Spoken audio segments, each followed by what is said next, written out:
talk about the pros and cons of freedom of speech. Freedom of speech is our First Amendment, which means that everyone has the right to have their voice heard or opinion on something that they feel strongly about. This is why I am here today to inform you about the pros and cons when it comes to freedom of speech.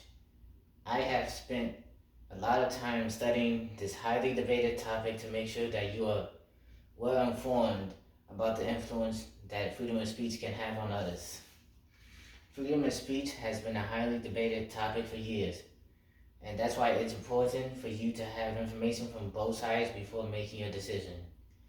I will now talk about the pros of freedom of speech. The First Amendment has been commonly used when people want to express themselves or their opinions. Freedom of speech has also been used to bring groups together when there's any type of conflict or disagreement between each other.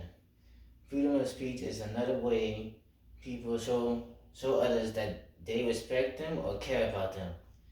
In an online article written by Daniel Hill from the Hoover Institution, they talk about how freedom of speech was created to protect your right to say something that other people might disagree with. This amendment allows people to be themselves and not have to act or behave in a certain way in front of others. When people are allowed to express themselves and how they feel, it creates less tension between groups. Even though freedom of speech is a part of the amendments, that does not mean it always has a positive effect. Freedom of speech has often been used to talk down on others or harm others mentally. The ability of freedom of speech, it can also lead to the spread of false information. Once this false information gets around and people learn that the information that they have learned from the internet and from others was false or not true, it will create separation between groups because no one can trust one another.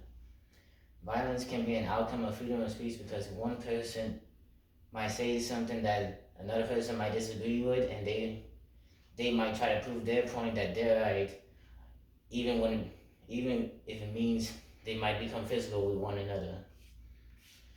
With all of these pros and cons of freedom of speech, it shows that it can be both a good and bad thing. Overall, freedom of speech can either be used to bring people together or tear them apart. Thank you.